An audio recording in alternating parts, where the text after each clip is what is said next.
Hello students, welcome back. You are watching Ed Online, a channel for mathematics and information technology.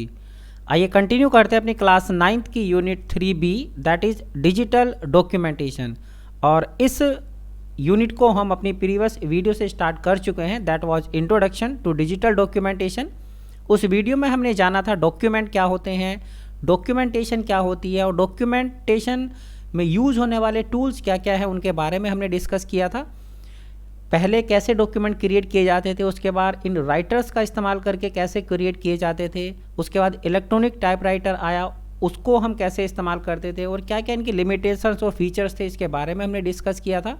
Office suit को हमने जाना था, Libra office के बारे में हमने डिस्कस किया था। और लिब्रा ऑफिस का जो पार्ट है, जो वर्ड प्रोसेसर है लिब्रा ऑफिस में, राइटर, वह क्या होता है, इस पर हमने डिस्कस किया था और कैसे हम उसे स्टार्ट कर सकते हैं, ये सब हम अपनी प्रीवियस वीडियो में डिस्कस कर चुके हैं। अगर आपने वह वीडियो मिस कर दी है या नहीं देखी है, तब आप उसका लिंक आपको आई टैब या डिस्क्रिप्शन में मिल जाएगा, आप उसको वहाँ से देख सकते हैं। और ये जो PDF है, इसका भी लिंक आपको डिस्क्रिप्शन में मिल जाएगा, वहाँ से डाउनलोड कर सकते हैं या फिर CBSE की वेबसाइट से आप इसको डाउनलोड कर सकते हैं। CBSE के द्वारा प्रिस्क्राइब जो बुक है उसी की PDF आपके सामने ये है। और हम अपने सिलेबस में जो जो टॉपिक्स हैं राइटर में हमें क्या क्या सीखना है उसी को हम कवर करेंगे, उससे अलग हम नहीं जाएंगे।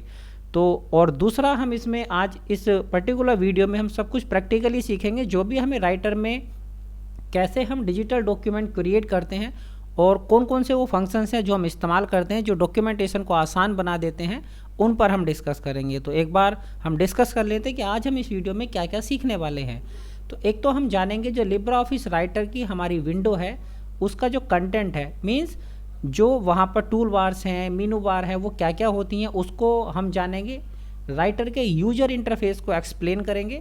उसके बाद हम देखेंगे कैसे हम डॉक्यूमेंट क्रिएट कर सकते हैं और कैसे हम डॉक्यूमेंट को एडिट कर सकते हैं लिब्रा ऑफिस राइटर में, और ये सब हम सीखेंगे प्रैक्टिकली। तो इस PDF को हम अभी थोड़ा साइड से रख देते हैं और हम ओपन करते हैं लिब्रा ऑफिस राइटर। उसके लिए हमने यह भी प्रीवियस वीडियो में डिस्कस किया था कैसे हम ओपन कर सकते हैं। तो अभी हम सर्च बार का इस्तेमाल करेंगे, यहाँ पर मैं लिखूंगा राइटर, तो ये लिब्रा ऑफिस राइटर का आइकन मुझे स्टार्ट मेनू में मिल जाएगा। इस पर मैं सिंगल लेफ्ट क्लिक करूँगा तो ये लिब्रा ऑफिस राइटर ओपन हो जाएगा और हमारे सामने इसका यूजर इंटरफेस आ जाएगा। सबसे पहले हम जानेंगे इसके यूजर इंटरफेस के बारे में, क्या क्या चीज़ें हैं और ये इनके क्या नाम हैं और किस चीज़ का क्या काम है।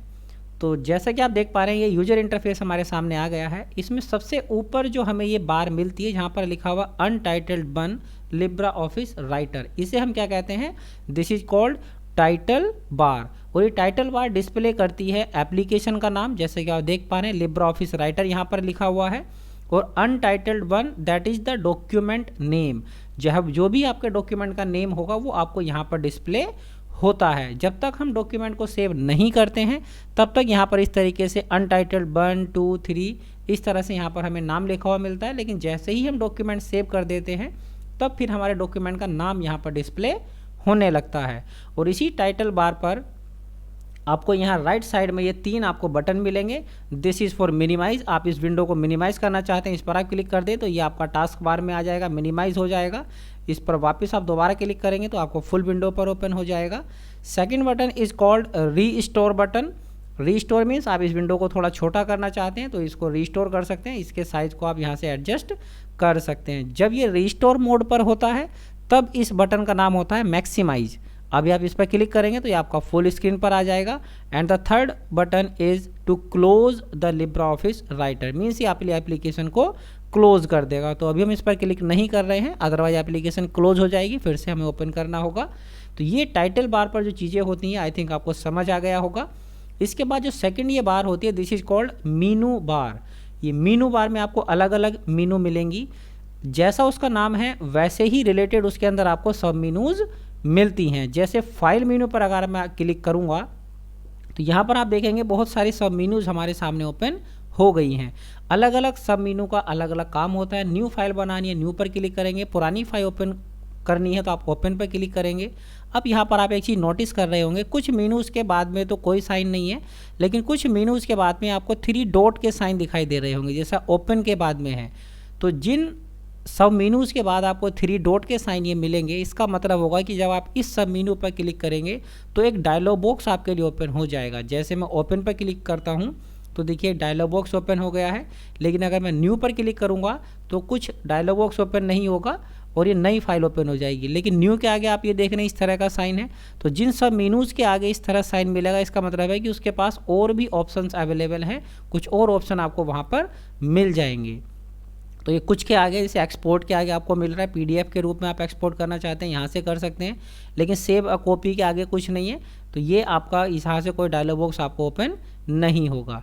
तो मीनू बार में आपको मीनूज़ मिलती हैं और मीनूज़ के अंदर आपको सब मीनूज़ मिलती हैं। कुछ सब मीनूज़ पर क्लिक करने पर डायलॉग बॉक्स ओपन होता है और कुछ सब मेनूज़ पर आप क्लिक करेंगे या माउस उसके ऊपर होवर करेंगे तो आपको कुछ और ऑप्शंस वहाँ पर मिलते हैं।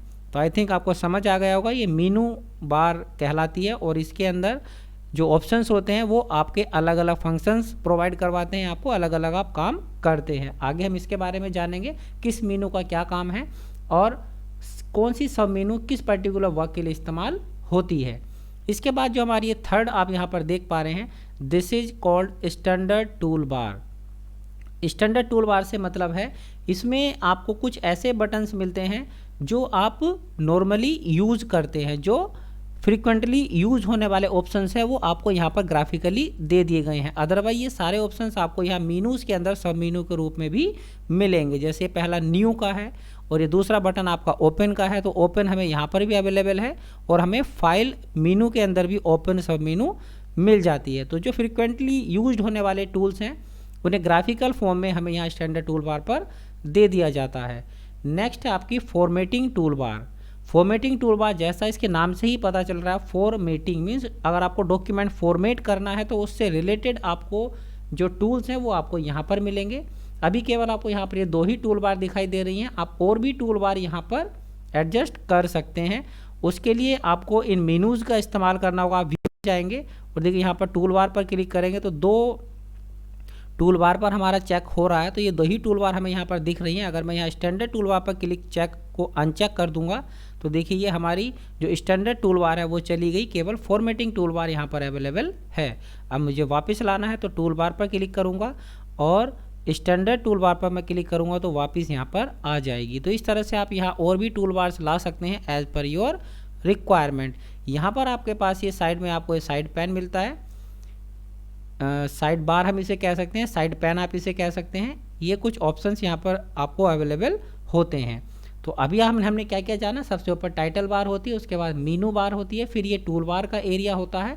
जो टूल बार आपने एक्टिव की होगी वो यहाँ पर आपको डिस्प्ले होती है। नेक्स्ट उसके नीचे हमें यहाँ पर मिलता है रूलर, जो हमारे पेज की विड्थ को यहाँ पर बताता है कितने आपके पेज की विड्थ है। और इस रूलर पर आप ये छोटे छोटे ट्रायंगल्स के शेप में कुछ देख रहे होंगे, दीज आर कॉल्ड इंडेंट्स।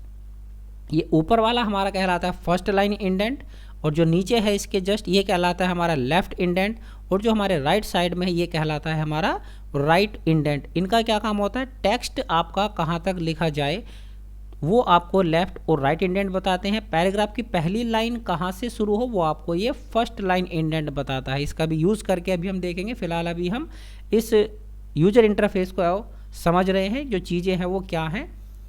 और यहाँ पर हम देखेंगे ये आपकी क्या कहलाती है, स्क्रॉल बार। ये हमारी वर्टिकल स्क्रॉल बार है। जब पेज की विड्थ ज़्यादा होगी तो यहाँ पर हमारे नीचे एक हॉरिजॉन्टल स्क्रॉल बार और अवेलेबल होगी, उससे हम पेज को लेफ़्ट राइट स्क्रॉल कर सकते हैं और इससे हम टॉप डाउन स्क्रॉल कर सकते हैं।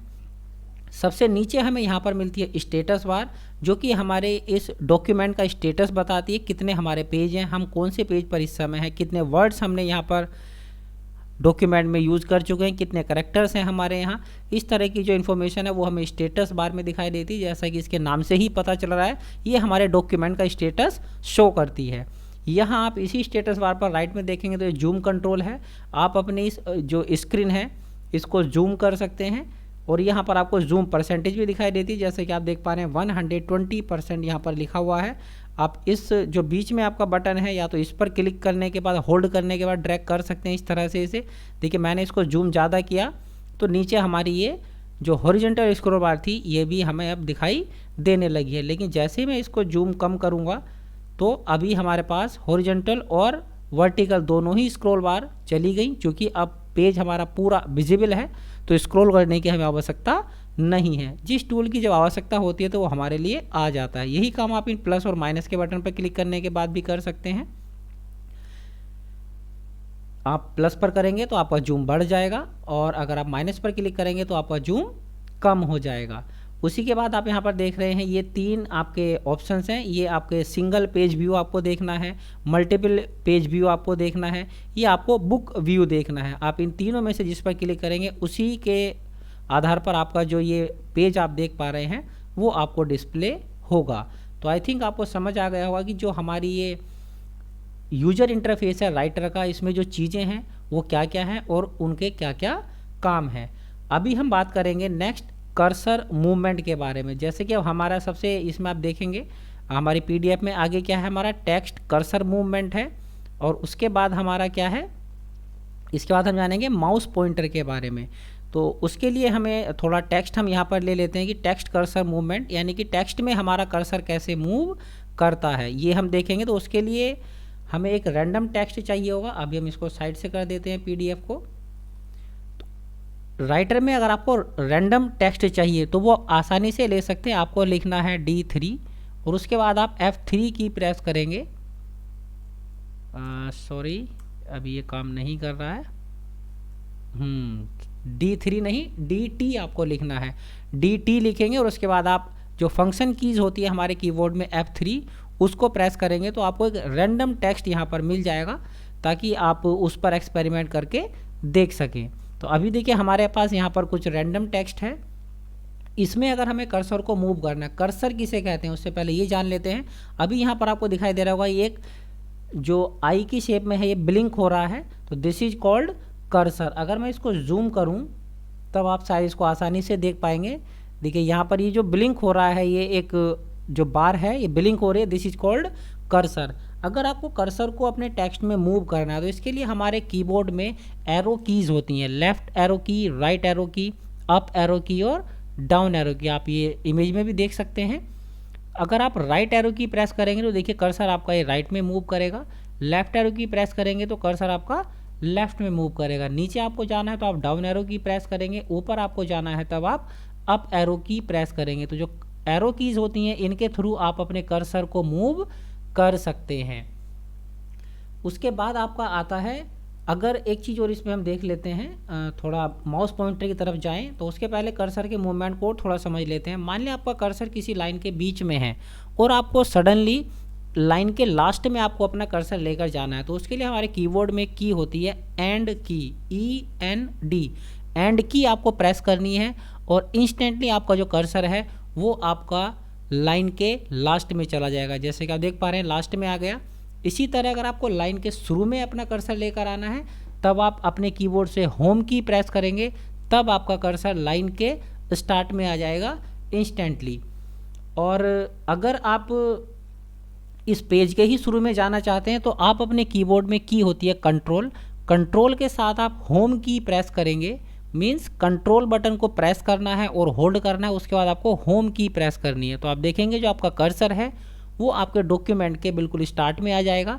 सिमिलरली आपको डॉक्यूमेंट के एंड में जाना है तो आप कंट्रोल के साथ एंड की प्रेस करेंगे तो आपका कर्सर डॉक्यूमेंट के एंड में आ जाएगा। इस तरह से हम अपने टेक्स्ट में कर्सर को मूव कर सकते हैं। आपको 1-2 कैरेक्टर जाना है तो आप एरो कीज का इस्तेमाल कर सकते हैं। इंस्टेंटली मूव करना है तब आप होम और एंड की का इस्तेमाल कर सकते हैं। और यदि कंट्रोल के साथ करते हैं तब ये आपका डॉक्यूमेंट के स्टार्ट में और डॉक्यूमेंट के लास्ट में आप इसको ले जा सकते हैं। अब माउस पॉइंटर की अगर बात करें तो आप ये देख रहे हैं, मैं अगर अब ये जो हमारा टेक्स्ट एरिया है, इस डॉक्यूमेंट का एरिया है, इसके ऊपर लेकर जा रहा हूँ तो ये आई की शेप में आपको दिखाई दे रहा है, जैसे कि आप देख पा रहे हैं मूव हो रहा है ये।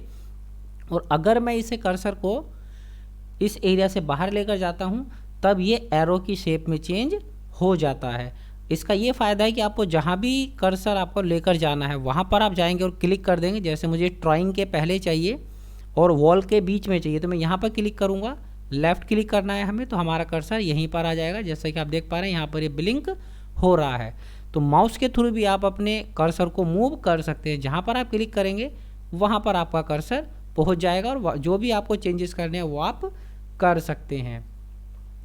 इसके बाद अब हम देखेंगे कि डॉक्यूमेंट को एडिट कैसे कर सकते हैं। देखिए, नया डॉक्यूमेंट बनाने के लिए तो आपको कुछ नहीं करना है। जैसे ही आप राइटर को ओपन करते हैं तो आपके सामने एक ब्लैंक डॉक्यूमेंट आता है और आप न्यू डॉक्यूमेंट क्रिएट कर सकते हैं। अब सपोज अगर मैं इस डॉक्यूमेंट को क्लोज कर देता हूँ, अभी मैंने इसको क्लोज कर दिया, सेव मुझे नहीं करना है, तो इस तरह की विंडो आपके सामने आएगी। तब आपको अगर नया डॉक्यूमेंट बनाना है तो आप यहाँ फाइल पर जाएंगे, न्यू पर क्लिक करेंगे, और हमें टेक्स्ट डॉक्यूमेंट बनाना है तो आप टेक्स्ट डॉक्यूमेंट पर क्लिक करेंगे। तो इस तरह से आपका न्यू डॉक्यूमेंट क्रिएट हो जाता है। फिर से हमें रैंडम टेक्स्ट चाहिए तो हम DT लिखेंगे और अपने फंक्शन की F3 प्रेस करेंगे, तब फिर से हमारे लिए रैंडम टेक्स्ट आ जाएगा। और यहाँ पर हम इसे पैराग्राफ में तोड़ लेते हैं। ये हमने 2 पैराग्राफ से 3 पैराग्राफ में अपने टेक्स्ट को कन्वर्ट कर लिया है। अब हम इसको देखेंगे कि कुछ जो एडिटिंग फीचर्स हैं, जो फंक्शंस हैं, उन्हें हम कैसे इस्तेमाल करते हैं। तो सबसे पहले इसमें हमारा आता है undo and re undo. Undo क्या काम करता है? अंडू का काम है जो भी अभी आपने स्टेप किया, जैसे मेरा ये पूरा पैराग्राफ था 1 और मैंने इसको 3 पैराग्राफ में डिवाइड कर दिया, मुझे लगा ये गलती कर दिया मैंने, मुझे वापस वैसा ही चाहिए, जो काम मैंने अभी एक स्टेप पहले था मुझे वहाँ जाना है, तो मैं अंडू का इस्तेमाल करूँगा। अंडू हमें कहाँ पर मिलेगा? ये हमें यहाँ पर स्टैंडर्ड टूल बार में भी बटन मिलता है अंडू का, और आप ये काम एडिट में जाकर भी कर सकते हैं अंडू। तो फिलहाल मैं स्टैंडर्ड टूल बार से यूज़ करता हूँ। इस पर आप एक बार क्लिक करेंगे तो देखिए जो पैराग्राफ मैं ये नीचे लेकर आया था लाइन, वो वापस ऊपर चली गई। एक बार फिर से अंडू करूँगा तो जहाँ से आई थी वहीं चली गई। ये दोनों पैराग्राफ मर्ज हो गए जैसा कि पहले पोजीशन में था। एक बार फिर से अंडू करूँगा तो ये दूसरा पैराग्राफ भी ऊपर आ जाएगा। फिर से अंडू करूँगा तब ये आपका उसी पैराग्राफ में मर्ज हो जाएगा। मतलब अंडू का मतलब हुआ एक एक स्टेप आपको पीछे जाना है जहाँ से आप आगे आए हैं। री अंडू जस्ट इसका अपोजिट है। जो काम अभी हमने अंडू के थ्रू रिवर्स किया, आपको अगर लगता है कि ये गलती से मैंने रिवर्स कर लिया, पहले ही सही था, तो आप री अंडू का इस्तेमाल कर सकते हैं। उसके लिए ये आपका बटन है, अंडू के साइड में ही मिलता है, और एडिट में भी आपको ये री अंडू मिलेगा। री अंडू का बटन तभी एक्टिव होगा जब आपने अंडू किया हो, मतलब अंडू का आप यूज़ कर चुके हो, तभी आपका री अंडू काम करता है। अभी देखिए मैं इसको यूज़ करके देखता हूँ। मैं एक बार क्लिक करूँगा तो देखिए पैराग्राफ फिर से ब्रेक हो गया, फिर से करूँगा तो वो एक लाइन नीचे आ गया। अब दूसरा पैराग्राफ ब्रेक हो जाएगा, एक लाइन नीचे आ जाएगा, तो वापस हम उसी पोजीशन पर आ गए। और अब आप देखेंगे री अंडू वाला बटन ने काम करना बंद कर दिया है, क्योंकि अब यहाँ से हमने कुछ अंडू किया ही नहीं है। जब तक अंडू नहीं करेंगे तब तक री अंडू हमारा एक्टिव नहीं होता है। इसके बाद नेक्स्ट हमारा जो है वह है moving and कॉपिंग text. Moving and कॉपिंग text से मतलब है कि हम टेक्स्ट को कैसे मूव कर सकते हैं एक जगह से दूसरी जगह। मतलब अगर मुझे पता चला कि जो पहला वाला पैराग्राफ है मेरा, ये मुझे पहले नहीं इस दूसरे पैराग्राफ के बाद में यहाँ पर चाहिए, तो उसके लिए क्या करेंगे? अगर सिंपल हमारे पास वर्ड प्रोसेसर नहीं होता तब ये काम हम नहीं कर सकते थे, लेकिन वर्ड प्रोसेसर की यही फीचर है कि आप इसमें जो काम आपने एक बार कर लिया वो आपको बार बार करने की आवश्यकता नहीं होती है। इसके लिए हमें सबसे पहले टेक्स्ट को सेलेक्ट करना आना चाहिए। टेक्स्ट को हम सेलेक्ट कैसे कर सकते हैं, तो आइए एक बार हम सीख लेते हैं कि हम टेक्स्ट को सेलेक्ट कैसे करते हैं। सेलेक्ट करने के लिए हमें क्या करना होगा? कई तरीके हैं टेक्स्ट को सेलेक्ट करने के लिए। आप माउस के थ्रू भी कर सकते हैं और कीबोर्ड के थ्रू भी कर सकते हैं। अगर आप माउस के थ्रू सेलेक्ट करना चाह रहे हैं तो उसके कई तरीके हैं। सबसे पहले 1 बाय 1 समझेंगे हम। अगर मान लिया आपको एक वर्ड सेलेक्ट करना है तो आप उस वर्ड के ऊपर अपना कर्सर लेकर जाइए और आपको डबल क्लिक करनी है। देखिए मैंने डबल क्लिक किया। डबल क्लिक का मतलब है लेफ़्ट क्लिक आपको 2 बार प्रेस करनी है जल्दी जल्दी, उसके बीच में ज़्यादा गैप नहीं होना चाहिए। अगर आप गैप करेंगे तब वो काम नहीं करेगी। जैसे मैं अभी कर रहा हूँ, गैप देने के बाद तो नहीं हो रहा है। डबल क्लिक आपको जल्दी जल्दी करना है, तब आपका वो जो वर्ड है वो सेलेक्ट हो जाएगा। अब अगर मुझे पूरा सेंटेंस सेलेक्ट करना है तो आपको ट्रिपल क्लिक करना होगा। उस सेंटेंस में किसी भी वर्ड के ऊपर आप अपना कर्सर लेकर जाएंगे और ट्रिपल क्लिक करेंगे तो देखिए ये पूरा सेंटेंस यहाँ से सेलेक्ट हो गया। अब अगर मुझे पूरा पैराग्राफ सेलेक्ट करना है तब कैसे करूँगा मैं? उसके लिए मुझे इस पर 4 टाइम क्लिक करना होगा, जैसे डबल ट्रिपल, ऐसे ही क्वाड्रपल। आपको क्वाड्रपल मीन्स आपको 4 बार अपना लेफ्ट माउस बटन प्रेस करना होगा, 1 2 3 4। तो देखिए ये आपका पूरा पैराग्राफ सेलेक्ट हो गया। इस तरह से आप माउस से सेलेक्ट कर सकते हैं, और अगर आप कीबोर्ड से करना चाहते हैं तो कीबोर्ड से भी आप कर सकते हैं। अगर आपका कर्सर स्टार्टिंग में है पैराग्राफ के तब आपको शिफ्ट की प्रेस करनी है और आप राइट एरो की प्रेस करेंगे तो देखिए 1 बाय 1 कैरेक्टर आपका सेलेक्ट होता रहेगा। और अगर आपको पूरी लाइन एक साथ सेलेक्ट करनी है तो आप शिफ्ट के साथ एंड की प्रेस कर सकते हैं। जैसे कि हमने सीखा था एंड की का क्या काम होता है, लास्ट में आपको कर्सर को ले जाती है। तो शिफ्ट के साथ अगर आप एंड की प्रेस करेंगे तो आपकी पूरी लाइन सेलेक्ट हो जाएगी। याद रखना है शिफ्ट को प्रेस करना है और होल्ड करना है, और शिफ्ट को छोड़ना नहीं है। उसके बाद नीचे आपको करना है तो शिफ्ट को होल्ड रखना है, और अब आपको डाउन की प्रेस करनी होगी। तो देखिए पूरी लाइन की लाइन सेलेक्ट हो रही है और ये आपका पूरा पैराग्राफ सेलेक्ट हो गया। सिमिलरली अगर आपका कर्सर लास्ट में है तब आपको पैराग्राफ को सेलेक्ट करना है तो शिफ्ट के साथ आपको होम की प्रेस करनी होगी। शिफ्ट को प्रेस करना है और होल्ड करना है, होम की प्रेस करनी है। शिफ्ट को रिलीज नहीं करना है। अगर आपने रिलीज करने के बाद कोई और की प्रेस की तो आपका ये सेलेक्ट हट जाएगा।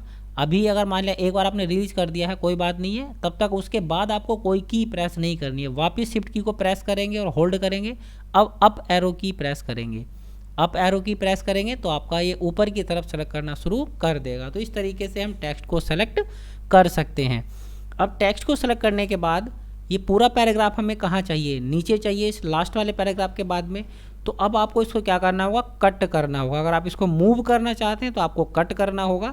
कट करने के लिए हमें यहाँ देखिए सीजर का साइन मिलता है, आप इसका इस्तेमाल कर सकते हैं। और इसकी शॉर्टकट की भी होती है Ctrl+X। जब आप इसके ऊपर माउस पॉइंटर लेकर जाएंगे तो आपको नीचे ये इसका टूल टिप मिलेगा, उसके लास्ट में भी आपको लिखा हुआ मिलेगा Ctrl+X। तो ये काम आप कीबोर्ड के थ्रू भी कर सकते हैं, या फिर आप एडिट मेनू में जाएंगे और यहाँ पर आपको ऑप्शन मिलेगा कट, और यहाँ पर भी आप देख सकते हैं इसकी शॉर्टकट की लिखी हुई है Ctrl+X। तो शॉर्टकट की का भी आप इस्तेमाल कर सकते हैं, वो आपके काम में थोड़ी तेज़ी ला देता है। नहीं तो आप मेनूज़ या टूल बार के थ्रू भी ये काम कर सकते हैं। तो अभी हमें यहाँ से ये पैराग्राफ यहाँ नहीं चाहिए, लास्ट में चाहिए। तो मैं क्या करूँगा, इसको कट करूँगा। तो देखिए यहाँ से वो पैराग्राफ चला गया। अब जहाँ मुझे चाहिए वहाँ अपना कर्सर लेकर जाना होगा। तो कर्सर डॉक्यूमेंट के लास्ट में लेकर जाना है तो कंट्रोल के साथ आप एंड की भी प्रेस कर सकते हैं, या फिर आप माउस के थ्रू भी क्लिक कर सकते हैं। मैंने कंट्रोल के साथ एंड की प्रेस की तो मेरा ये कर्सर डॉक्यूमेंट के लास्ट में आ गया। अभी एक लाइन का गैप चाहिए तो आप एंटर की प्रेस कर सकते हैं न्यू लाइन में जाने के लिए। और इसके बाद आपको पेस्ट बटन पर क्लिक करना होगा। पेस्ट बटन हमारा यहाँ पर है, इस पर आप क्लिक करें, या फिर आप एडिट में जाएंगे और पेस्ट पर क्लिक करेंगे। तो फिलहाल हम यहाँ से टूल बार से इस्तेमाल कर सकते हैं या यहाँ से कर सकते हैं। और इसकी शॉर्टकट की आपकी होती है Ctrl+V। ये आपको याद रखना है। शॉर्टकट कीज़ आपको एग्जाम में पूछी जा सकती हैं, तो ये हमें याद होनी चाहिए। तो इस बार हम इसे शॉर्टकट की से ही करते हैं। अभी देखिए मैंने कंट्रोल प्रेस करूंगा और होल्ड करूंगा, उसके बाद वी प्रेस करूंगा, तो ये मेरा जो पैराग्राफ है वो यहाँ पर पेस्ट हो जाएगा। और एक चीज़ आपको ध्यान रखनी है, जो मैटर आपने एक बार कट कर दिया ये इसके क्लिपबोर्ड में सेव हो जाता है। आप जितनी बार भी इसको पेस्ट करना चाहें उतनी बार इसको पेस्ट कर सकते हैं। मान लें मुझे यही पैराग्राफ एक बार और चाहिए और न्यू लाइन में चाहिए, यदि यहाँ पर कर्सर है तो यहीं से आके लिखना शुरू कर देगा। और अगर मैं इसको नीचे लाइन में लेकर आऊँगा, एक लाइन का मैंने गैप दिया, फिर से मैं Ctrl+V प्रेस करूँगा तो देखिए फिर से वही पैराग्राफ दोबारा से पेस्ट हो जाएगा। तो इस तरह से जो आपने एक बार कट किया वो आप बार बार पेस्ट कर सकते हैं। तो इस तरीके से हम टेक्स्ट को एक जगह से दूसरी जगह पर मूव कर सकते हैं। इसी का दूसरा हमारा पार्ट है कॉपिंग टेक्स्ट। हमारा जो पूरा टाइटल था वो क्या था, कॉपिंग एंड मूविंग टेक्स्ट। तो ये हमने क्या सीखा, मूविंग द टेक्स्ट, कैसे हम टेक्स्ट को मूव कर सकते हैं। अब कॉपी कैसे कर सकते हैं, अब मान लिया मुझे ये जो बीच का पैराग्राफ है ये मुझे यहाँ पर भी चाहिए और ये मुझे लास्ट में भी चाहिए, तब मैं इस्तेमाल करूँगा कॉपी और पेस्ट का। उसके लिए मुझे पैराग्राफ को सेलेक्ट करना होगा, जैसे भी आप करना चाहें वैसे कर सकते हैं। आप 4 बार क्लिक करने के बाद भी कर सकते हैं, या फिर आप एरो कीज का इस्तेमाल करने के बाद भी इसको सेलेक्ट कर सकते हैं। उसके बाद आपको कॉपी बटन पर क्लिक करना, ये कट के बाद आपको मिलेगा कॉपी, और कॉपी की शॉर्टकट की हमारी होती है Ctrl+C। तो इस पर आप क्लिक करेंगे तो ये आपका कॉपी हो जाएगा। आपको कुछ पता नहीं चलेगा हुआ है नहीं हुआ है, लेकिन ये कॉपी हो गया है। कन्फर्मेशन के लिए आप इसको दोबारा भी क्लिक कर सकते हैं, उससे कोई फ़र्क नहीं पड़ेगा। इसके बाद आपको क्या करना है, आपको अपना कर्सर वहीं लेकर जाना है जहाँ पर आपको ये पैराग्राफ चाहिए। तो मुझे लास्ट में चाहिए, देखिए यहाँ पर अभी मैंने ये नई लाइन का यूज़ नहीं किया, तो मैं यहाँ क्लिक करूँगा माउस से तो ये कर्सर हमारा नहीं आएगा। कर्सर वहीं तक आप मूव कर सकते हैं एरो कीज से या माउस से जितना एरिया आपने डॉक्यूमेंट का यूज़ कर लिया हो। अब जैसा कि ये लास्ट में है, यहाँ पर मुझे नई लाइन में लाना है, तो आप एंटर की प्रेस करेंगे तो ये नई लाइन में आ जाएगा। एक लाइन का मुझे गैप चाहिए तो मैंने एक बार और एंटर की प्रेस किया और ये कर्सर मेरा नीचे आ गया। अब आपको क्या करना है, फिर से पेस्ट के बटन पर क्लिक करना है, तो आपका ये जो पैराग्राफ है जो यहाँ पर था वो यहाँ पर भी पेस्ट हो गया है। सिमिलरली दोबारा चाहिए तो आप दोबारा इसको पेस्ट कर सकते हैं, आपको मिल जाएगा। जो मैटर आप एक बार कट या कॉपी कर लेते हैं वो आपके क्लिपबोर्ड में सेव हो जाता है और आप उसको बार बार यूज़ कर सकते हैं। तो इस तरह से हम क्या कर सकते हैं, कट या कॉपी करने के बाद टेक्स्ट को पेस्ट कर सकते हैं। अभी देखिए हमने सीखा था कि टेक्स्ट को कैसे हमने सेलेक्ट किया था, कुछ तरीके हमने सीखे थे। उसमें हम क्या कर रहे थे, कंटिन्यूसली टेक्स्ट को सेलेक्ट कर रहे थे। अब मुझे चंक्स ऑफ टेक्स्ट सेलेक्ट करना है, मतलब ये 2 वर्ड यहाँ से करने हैं, 2 वर्ड यहाँ से करने हैं, 2 वर्ड यहाँ से करने हैं, तब कैसे करेंगे। इसके लिए आपको सिंपल क्या करना होगा, मान लिया मुझे यहाँ से ये हर्ड सेलेक्ट करना है, उसके बाद ये डेड बीट सेलेक्ट करना है, उसके बाद मुझे ग्रीन बैक सेलेक्ट करना है, मतलब कुछ वर्ड सेलेक्ट करने हैं या कुछ ग्रुप ऑफ वर्ड सेलेक्ट करने हैं। तो आपको सिंपल क्या करना होगा, पहले एक वर्ड को आप सेलेक्ट कीजिए जो आपको सेलेक्ट करना है। उसके बाद आपको क्या करना है, अपने कीबोर्ड से कंट्रोल की प्रेस करनी है और होल्ड करना है। कंट्रोल की प्रेस करेंगे और होल्ड करेंगे, उसके बाद दूसरे टेक्स्ट को आप क्या करेंगे, सेलेक्ट करेंगे। सेलेक्ट करने के लिए माउस के थ्रू हम कर रहे हैं, तो कैसे करेंगे, जो भी आपको वर्ड सेलेक्ट करना है उसके पहले अपना कर्सर लेकर आएंगे, लेफ़्ट क्लिक करेंगे और उसको प्रेस करेंगे और उस वर्ड के ऊपर अपने कर्सर को होवर करेंगे। इस तरह से देखिए ये 3 वर्ड यहाँ पर सेलेक्ट हो गए। मुझे बिहाइंड भी सेलेक्ट करना है तो इसके पहले या लास्ट में कर्सर लेकर जाऊँगा तो मुझे इधर मूव करना होगा, और अगर शुरू से करना है तो राइट में मूव करना होगा। तो इस तरीके से हम चंक्स ऑफ टेक्स्ट यानी कि बीच बीच में से हम टेक्स्ट को सेलेक्ट कर सकते हैं। इसके बाद जो सेलेक्ट करने का हमारा नेक्स्ट तरीका है वो है हम कैसे वर्टिकली ब्लॉक ऑफ टेक्स्ट को सेलेक्ट कर सकते हैं। वर्टिकली ब्लॉक मतलब अभी अगर हम यहाँ से सेलेक्ट करते हैं तो देखिए पूरा, अगर मैं नीचे ये इतना सेलेक्ट करना चाहूँ तो ये सेलेक्ट नहीं होगा, ये पूरा पैराग्राफ की जो पूरी लाइन है वह सेलेक्ट होगी। तो चूँकि ये जो हमारा पैराग्राफ है ये तो हमें जब भी सेलेक्ट करना होगा तो पूरा ही करना होगा। वर्टिकल ब्लॉक हमें सेलेक्ट करने की आवश्यकता तब पड़ती है जब कोई हमारा टेक्स्ट हमने स्पेस के थ्रू सेपरेट किया हुआ हो या टैब के थ्रू हमने सेपरेट किया हुआ हो। मान लिया जैसे हमने यहाँ पर कुछ, मैं एक आपके लिए सैम्पल डेटा बना लेता हूँ। जैसे हमने बनाया कुछ सीरियल नंबर, उसके बाद हमने टैब के बाद गए नेम, नेम का फर्स्ट लेटर कैपिटल बना लेते हैं, उसके बाद हमने लिखा क्लास। तो सीरियल नंबर 1 और उसका नाम है पंकज, उसकी क्लास है वो 9 है। उसके बाद नंबर 2 ये है हमारा, इसके लड़की है कोई, उसका नाम है योगिता, ये क्लास 9 में पढ़ती है। 3 इसका नाम है अर्पित और ये क्लास 9th का छात्र है। उसके बाद नंबर 4 ये लाइबा है, इसका नाम हमने लिखा, ये गलत हो गया है, नाम सही कर लेते हैं। लाइबा ये क्लास 9th में है। और उसके बाद नंबर 5 में ये हमने लिखा हंसिका, ये 9th में है। उसके बाद 6 उसका नाम हमने लिखा रिया, ये 9th में है। उसके बाद नंबर 7 ये है हमारे बच्चा वंश, उसका नाम वंशी है और ये हमने 9th क्लास में पढ़ता है। अब इस केस का हमारे पास कोई डेटा है। अब मुझे क्या सेलेक्ट करना है, इनके नेम को सेलेक्ट करना है केवल। तो अगर मैं ये केवल नेम वाला कॉलम सेलेक्ट करना चाहूँ तो अभी देखिए मैं अगर करूँगा तो ये ऐसे नहीं पॉसिबल हो पाएगा। अब ये पूरे का पूरा जो टेक्स्ट है वो सेलेक्ट करेगा, लेकिन मुझे क्या करना है, ये केवल जो नेम वाला कॉलम है इसको हम सेलेक्ट करना चाहते हैं। तो उसके लिए हमें क्या करना होगा, आप एडिट में जाएंगे और जो यहाँ पर हमें सब मेनू मिलेगी सिलेक्शन मोड, इस पर आपको क्लिक करना है। यहाँ पर आपको मिलेगा, देखिए पहले स्टैंडर्ड है, अब आपको ब्लॉक एरिया पर क्लिक करना है। ब्लॉक एरिया पर क्लिक करने के बाद अभी देखिए मैं यहाँ पर इसको अपने माउस को यहाँ लेकर जाता हूँ। नेम के पहले लेफ़्ट वाला बटन प्रेस करूँगा, होल्ड करूँगा और फिर मैं इसे नीचे प्रेस करूँगा। तो आप देखेंगे केवल ये हमारा जो ब्लॉक है वो सेलेक्ट हुआ, बाकी का जो टेक्स्ट है वो सेलेक्ट नहीं हुआ। ऐसी सपोज है मुझे क्लास सेलेक्ट करनी है तो हम इसको कर सकते हैं। ये देखिए ये मैंने केवल क्लास सेलेक्ट किया। तो इस तरीके से हम जो वर्टिकल ब्लॉक है वह भी लिब्रा ऑफिस राइटर में सेलेक्ट कर सकते हैं। तो आई थिंक आपको समझ आ गया होगा कि टेक्स्ट को हम कैसे और कितने प्रकार से सेलेक्ट कर सकते हैं और टेक्स्ट को कैसे कॉपी या मूव कर सकते हैं। इसके बाद एक नया फंक्शन के बारे में सीखेंगे, that is find and replace.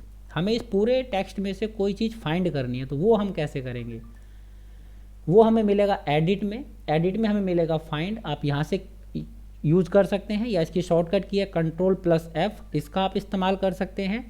या फिर हमें यहाँ पर मिलेगा कौन सा है हमारा, क्या हमें अवेलेबल है टूल बार में। आई थिंक टूल बार में हमारे लिए अवेलेबल नहीं है। तो वो हमें कहाँ मिलेगा, एडिट में ही मिलेगा, या फिर हाँ ये रहा यहाँ पर टूल बार में अवेलेबल है, फाइंड एंड रिप्लेस। इस बटन पर आप क्लिक कर सकते हैं। मैंने आपको बताया था जो फ्रीक्वेंटली यूज होने वाले ऑप्शंस हैं वो हमें टूल बार या फॉर्मेटिंग टूल बार में मिल जाते हैं। तो इस पर हम क्लिक करने के बाद भी अपने फाइंड एंड रिप्लेस का काम कर सकते हैं, या एडिट में जाने के बाद कर सकते हैं, या फिर हम Ctrl+F जो हमारी शॉर्टकट की है उसके थ्रू ये काम कर सकते हैं। तो अभी मैं यहाँ से करता हूँ। तो आप देखेंगे आपके सामने एक डायलॉग बॉक्स आ गया, पूछ रहा फाइंड, जो भी आपको ढूंढना है उसको आपको यहाँ पर लिख देना। मान लिया मुझे लुक्ड ढूंढना है, लुक्ड कितनी जगह लिखा हुआ, तो LOOKED मैंने लिखा लुक्ड। अब फाइंड नेक्स्ट पर क्लिक करेंगे तो देखिए इसने हमें ढूंढ कर ला दिया। अब फिर से फाइंड नेक्स्ट पर क्लिक करेंगे तो देखिए लिखा आ गया reached the end of the document, यानी कि एंड ऑफ द डॉक्यूमेंट तक पहुँच चुके हैं, लेकिन को दूसरा लुक नहीं मिला है।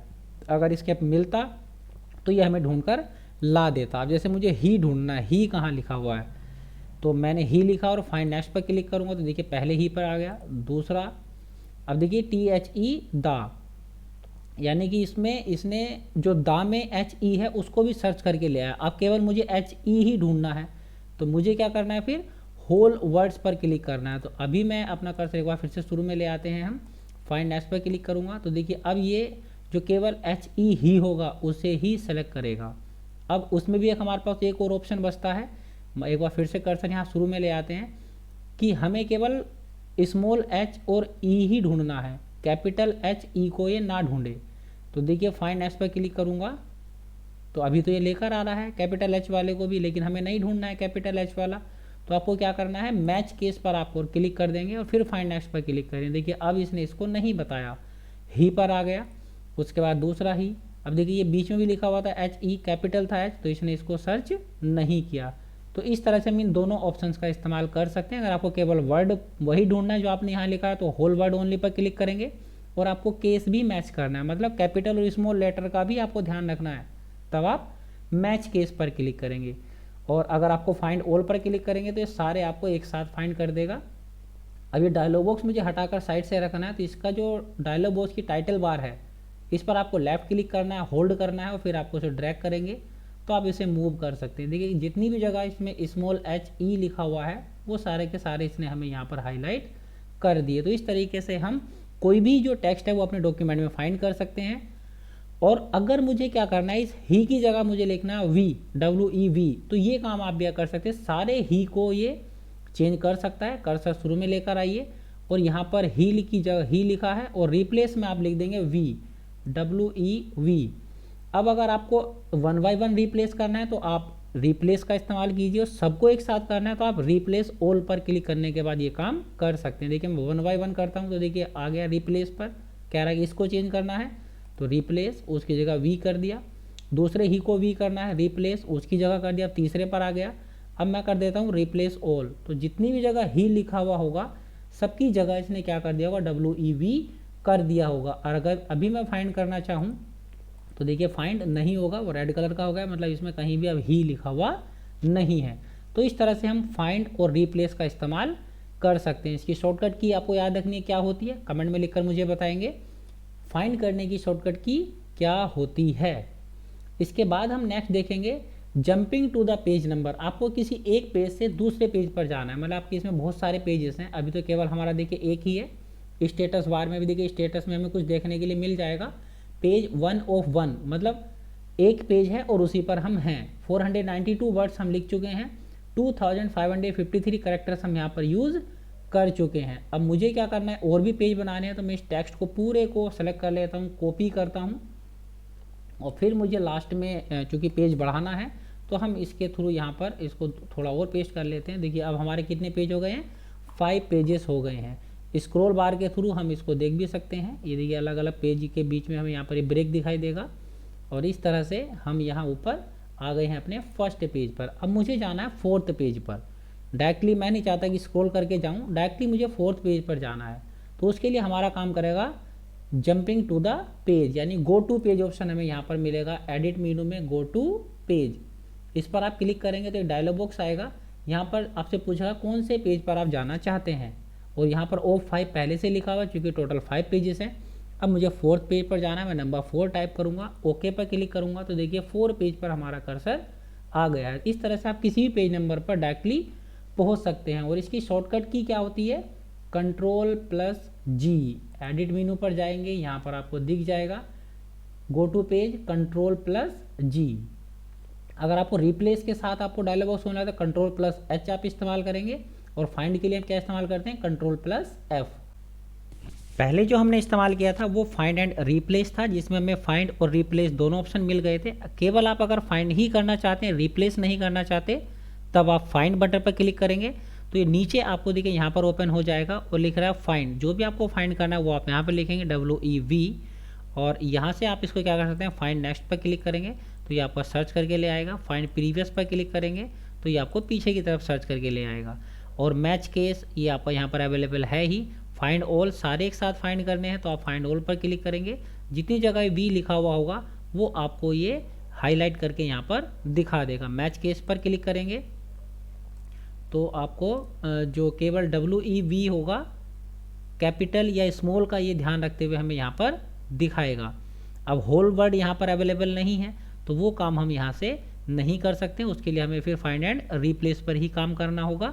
ये केवल आपका केस को मैच कर सकता है, मतलब स्मॉल और कैपिटल लेटर्स में फिल्टर आप यहाँ से लगा सकते हैं, लेकिन वर्ड के बीच में से ना ढूंढ कर लाए ये आप यहाँ से नहीं कर सकते। उसके लिए आपको फाइंड एंड रिप्लेस पर ही करना होगा। यहाँ पर आपको होल वर्ड वाला ऑप्शन मिलेगा और तब आप ये काम यहाँ से फाइंड ऑल पर कर सकते हैं। सॉरी, एक बार फिर से मैं यहाँ पर क्लिक करना होगा, देन हम match case whole word only then find all.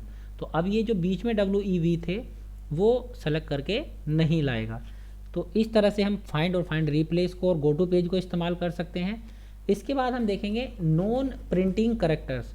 Computer में जब हम डेटा एंट्री करते हैं तो जो भी हम यहाँ पर एंटर करते हैं, जितने भी अल्फ़ाबेट्स वगैरह होते हैं वो तो हमें दिखाई देते हैं, लेकिन जो पंक्चुएशन मार्क्स होते हैं, पंक्चुएशन मार्क्स मतलब जैसे हमने स्पेस की प्रेस की या यहाँ पर हमने टैब की प्रेस की थी तो हमें पता नहीं चल पाता कि कहाँ कहाँ हमने कितनी बार टैब इस्तेमाल किया है, कहाँ हमने स्पेस दिया है। तो अगर हम उनको भी देखना चाहते हैं तो उन्हें भी हम यहाँ से देख सकते हैं। सिंपली हमें क्या करना है, अपने कीबोर्ड से हम Ctrl+F10 की यूज़ कर सकते हैं। शॉर्टकट की है Ctrl+F10, इसका इस्तेमाल कर सकते हैं। या ये आपका टॉगल फॉर्मेटिंग मार्क्स वाला बटन आपको टूल बार में मिलेगा, इस पर आप क्लिक कर दीजिए। अभी मैं इस पर क्लिक करूँगा तो देखिए कुछ इस तरह के निशान आपको यहाँ पर दिख रहे हैं। ये आपका जहाँ जहाँ आपने एंटर की प्रेस की होगी वहाँ आपको ऐसा निशान दिखाई देगा, जहाँ आपने स्पेस प्रेस किया होगा वहाँ आपको बीच में डॉट बनकर आएगा। थोड़ा जूम कर लेते हैं, अभी आप देखिए जहाँ स्पेस है वहाँ पर एक डॉट का साइन है, और जहाँ हमने टैब प्रेस किया था वहाँ पर ये एरो का साइन है। लेकिन ये आपको केवल लेआउट सेट करने में मदद करेगा। अगर आप इस डॉक्यूमेंट का प्रिंट लेते हैं तब आपको ये प्रिंटिंग में दिखाई नहीं देगा, इसीलिए हम इन्हें क्या कहते हैं, नॉन प्रिंटिंग करेक्टर्स कहते हैं। और इसकी शॉर्टकट की क्या है हमारी, Ctrl+F10। अब वापस इसे आप डिसेबल करना चाहते हैं, नहीं देखना चाहते हैं, फिर से आप इस बटन पर क्लिक कर देंगे। जूम को लेवल में हमें लाना है, उसको माइनस कर देंगे, 100% पर ले आते हैं और ये हमारा हो गया है 100%। अभी देखिए जो करेक्टर्स है वो नहीं दिख रहे हैं, वापस देखना चाहते हैं क्लिक कीजिए और वापस क्लिक करेंगे तो नहीं दिखेगा। ऐसे बटन जो एक बार क्लिक करने के बाद एक्टिव हो जाते हैं और फिर इनएक्टिव हो जाते हैं उन्हें हम कहते हैं टॉगल बटन्स। इसके बाद हम एक नई चीज़ सीखेंगे, that is spelling and grammar हम कैसे चेक कर सकते हैं। अपने डॉक्यूमेंट में जो स्पेलिंग एरर्स हैं, जैसे आप देख रहे हैं साइड वॉक, जितनी भी स्पेलिंग एरर होंगी उसके नीचे हमें यहाँ पर एक रेड लाइन दिख जाती है। इसका मतलब है कि ये स्पेलिंग एरर, जरूरी नहीं कि स्पेलिंग एरर हो। अब तो फिर क्या हुआ, अब आप सोच रहे होंगे कि ज़रूरी नहीं है, फिर भी उसने कैसे ला दिया। कंप्यूटर की अपनी डिक्शनरी होती है, उसमें जो वर्ड पहले से ही फीडअप होंगे उन्हें तो ये सही मानता है, उसके अलावा जो भी आप लिखेंगे उसको ये क्या करेगा, रेड लाइन दे देगा, मतलब इसके हिसाब से वो गलत है। इसीलिए हमें कंप्यूटर की डिक्शनरी को समय समय पर अपडेट करते रहना होता है, या फिर हम कंप्यूटर की डिक्शनरी में अपने पास से वर्ड को ऐड कर सकते हैं। जैसे देखिए नाम जो हैं वो सारे नाम के नीचे रेड दिखा रहा है, अब स्पेलिंग तो सही है लेकिन फिर भी ये रेड दिखा रहा है। इसका मतलब है कि ये जो नाम की स्पेलिंग्स हैं वो कंप्यूटर की डिक्शनरी में ऐड नहीं है, इसीलिए इन्हें ये गलत बता रहा है और रेड लाइन शो कर रहा है। अब अगर आपको जो स्पेलिंग्स हैं वो आप ऐड भी कर सकते हैं कंप्यूटर डिक्शनरी में, और जो अगर वाकई आपसे गलत लिखेंगे टाइपिंग करते समय तो आप उन्हें सही भी कर सकते हैं। इसके लिए हमारे पास शॉर्टकट की होती है F7, या फिर आप ये देख रहे हैं ABC और ये बटन बना हुआ है, यहाँ से हम इसको चेक कर सकते हैं। या फिर हमें टूल्स में मिलता है स्पेलिंग, इस पर क्लिक करने के बाद आप ये काम कर सकते हैं। देखिए हर चीज़ के लिए हमारे पास मीनू में तो मिलेगा ही मिलेगा, कुछ ऑप्शन हमें टूल बार में मिल जाते हैं और उनकी शॉर्टकट कीज़ भी होती हैं। तो इसकी शॉर्टकट की है आपकी F7। इंपॉर्टेंट क्वेश्चन है, पूछा भी जा सकता है आपसे what is the shortcut key to check spelling and grammar. तो यू आपको आंसर देना है क्या, F7। अभी हम शॉर्टकट की का इस्तेमाल नहीं कर रहे हैं। टूल्स पर क्लिक करेंगे, स्पेलिंग पर क्लिक करेंगे तो आपके सामने डायलॉग बॉक्स आ जाएगा। अब देखिए हमारा जो कर्सर था वो बीच में था, तो उससे आगे की स्पेलिंग इसने चेक करना शुरू किया है।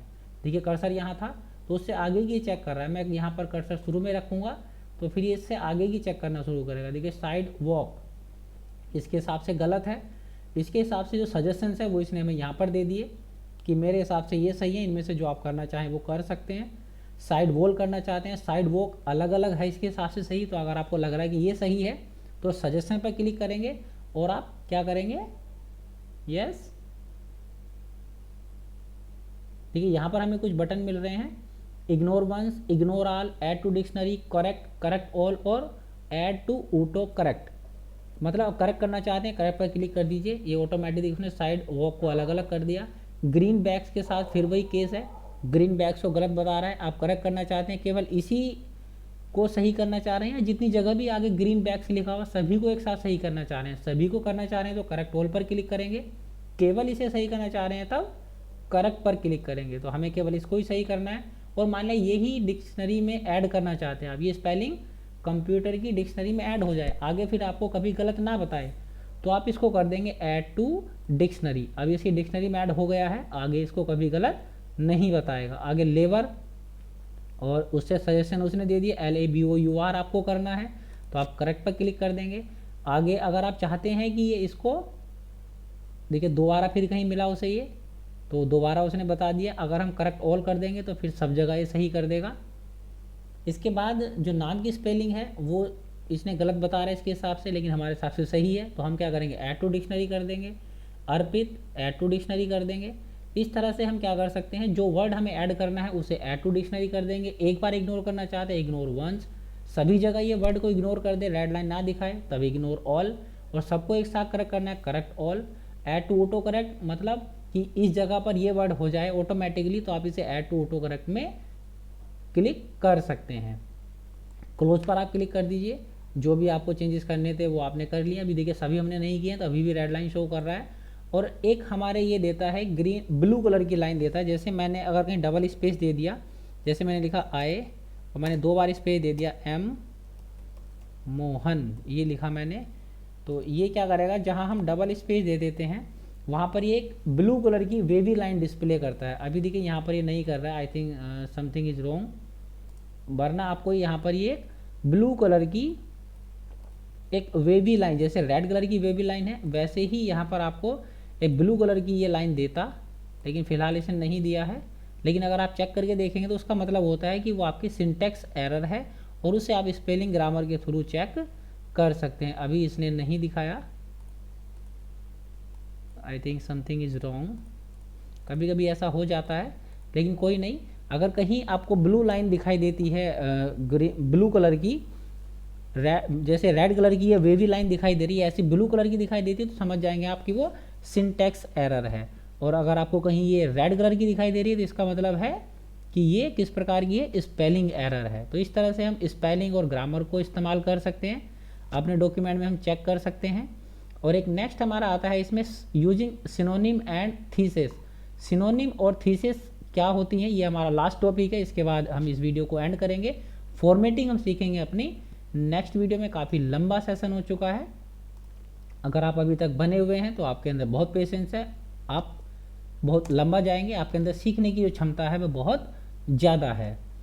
तो सिनोनिम्स क्या होते हैं, सिनोनिम्स जैसे आपने पढ़े अपने इंग्लिश में एंटोनिम्स और सिनोनिम्स। सिनोनिम्स मतलब एक ही वर्ड के जो दूसरे वर्ड्स होते हैं जिनका मीनिंग वही होता है लेकिन स्पेलिंग दूसरी होती है, उन्हें क्या कहते हैं, हम सिनोनिम्स कहते हैं। तो आप इसमें जो वर्ड्स के सिनोनिम्स हैं वह भी सर्च कर सकते हैं। मान लीजिए आपको किसी वर्ड का सिनोनिम चाहिए, जैसे लाइक है, मुझे लाइक का सिनोनिम चाहिए, तो आपको इस पर क्या करना है, राइट क्लिक करना है। और यहाँ पर मिलेगा देखो आपको सिनोनिम। तो लाइक का सिनोनिम आपको देखिए यहाँ पर मिल जाएगा सेम, सिमिलर। तो जो आपको इनमें से चेंज करना चाहते हो आप चेंज कर देंगे। लाइक की जगह मैंने सिमिलर कर दिया तो देखिए वो हो गया। सिमिलर का सिनोनिम ढूंढना है, फिर सिमिलर पर क्लिक करूँगा, सिनोनिम पर क्लिक करूँगा तो देखिए इससे रिलेटेड आ जाएगा। सिमिलर का मतलब रिलेटेड। और थीसिस क्या होती हैं, देखिए ये मतलब उसी के सिमिलर टर्म या उस का जो ग्रुप ऑफ वर्ड्स है वो आपको बहुत सारे यहाँ पर ये दिखा देगा। एडजेक्टिव में और देखिए एडजेक्टिव, सिमिलर टर्म ये आपको मिले हैं। इनमें से आप जो चेंज करना चाहते हैं वो आप यहाँ से चेंज कर सकते हैं। जिसके द्वारा जैसे लाइक माइंडेड ये करना चाहते हैं रिप्लेस कर दीजिए तो ये रिप्लेस कर देगा। तो आपको सिनोनिम भी चाहिए तो या थीसिस चाहिए तो ये आपको प्रोवाइड करवा सकता है। तो इस सेशन को हम यहीं पर एंड करते हैं और आपने इतने लंबे समय तक सेशन को देखा उसके लिए आपका धन्यवाद। नेक्स्ट वीडियो हम डिस्कस करेंगे कैसे हम टेक्स्ट को फॉर्मेट कर सकते हैं। यहाँ पर हमने सीखा कैसे हम एडिट कर सकते हैं। ये जो फीचर्स हमने सीखे वो किसके थे, एडिट के थे। और ज़्यादातर जो हमने देखा होगा कि हमें चीज़ें कहाँ मिली, एडिट के अंदर ही मिली हैं। तो मीनूज़ के जो नाम होते हैं वो समहाउ वैसे ही होते हैं जैसा उनका काम होता है। फाइल से रिलेटेड कोई काम करना है तो हमें फाइल में मिलेगा। अब जैसे मुझे मान लिया फाइल को सेव करना है, इसे चलो थोड़ा और सीख लेते हैं, 2 मिनट और ले लेते हैं। इस फाइल को हमें सेव करना है तो हम क्या करेंगे, फाइल पर क्लिक करेंगे, सेव पर क्लिक करेंगे तो इस तरह का डायलॉग बॉक्स हमारे सामने आ जाएगा। और अब इस फाइल को आपको कहाँ सेव करना है वो आपको लोकेशन बतानी होगी। बाय डिफ़ॉल्ट डॉक्यूमेंट का जो फोल्डर होता है उसके अंदर जाकर सेव होगी। आपको कहीं और किसी ड्राइव में सेव करना है तो आप यहाँ से सेलेक्ट कर सकते हैं, CDEFGH जिसमें भी करना है। नहीं करना है डॉक्यूमेंट में ही करना है तो यहाँ पर फाइल नेम के आगे आप इसका डॉक्यूमेंट का नाम लिख देंगे, माय फर्स्ट फाइल या डॉक, माय फर्स्ट डॉक मैंने लिखा। और देखिए जो फॉर्मेट है ODF, जो हमारे लिब्रा ऑफिस राइटर में जो हम फाइल सेव करेंगे उसका जो डॉक्यूमेंट होगा, एक्सटेंशन होगा वो क्या होगा, ODF होगा, .ODF। अब मैंने इसको सेव कर दिया तो ये फाइल देखिए हमारी सेव हो गई है। जब आप पहली बार किसी फाइल को सेव करते हैं तब ये हमें फाइल का नाम पूछता है। अब इसमें अगर आपने बाद में कोई चेंजेस किए, जैसे मान लिया मैंने ये एक पैराग्राफ यहाँ से हटा दिया, अब मुझे ये इसके साथ सेव करना है तो स्टेटस पर हम देखेंगे यहाँ देखिए सेव का बटन रेड कलर का हो गया। मतलब ये कह रहा है कि डॉक्यूमेंट आपने मॉडिफाई किया है लेकिन उसके बाद सेव नहीं किया है। और यहाँ पर आप रेड कलर का निशान देख रहे हैं। अब मैं इस पर या तो यहाँ से आप सेव कर सकते थे या फिर आप फाइल में जाकर सेव पर क्लिक कर दें, दोनों का एक ही काम है। इस बार हम इस बटन के थ्रू करते हैं सेव। ठीक है, अब इसने नाम नहीं पूछा क्योंकि हमने फाइल का नाम पहले ही दे दिया था। तो अब एक बार शुरू बार में आप फाइल सेव करते हैं तो आपको नाम पूछेगा, उसके बाद जितनी बार भी आप फाइल को सेव करेंगे तो आपसे नाम नहीं पूछेगा, केवल आपको सेव बटन पर क्लिक करना होगा। और ये हमें जब भी कोई मॉडिफिकेशन हम फाइल में करेंगे तो उसके बाद हमें फाइल को सेव करना होता है लेकिन बार बार नाम नहीं देना होता है। अब हमें फाइल को क्लोज करना है तो मैं फाइल पर जाऊंगा और हमें फाइल पर यहाँ पर मिलेगा क्लोज। मुझे मेरी मदद कीजिए, कहाँ है क्लोज, मुझे दिख नहीं रहा है लेकिन मिलना चाहिए हमें यहाँ पर। ये रहा देखिए क्लोज। तो ये फाइल हमारी क्लोज हो जाएगी। जो रिसेंट आपने इस्तेमाल की होगी वो आपको यहाँ पर भी मिल जाएगी। यहाँ से आप क्लिक करने के बाद ओपन कर सकते हैं। मैंने क्लिक किया तो फाइल ओपन हो गई।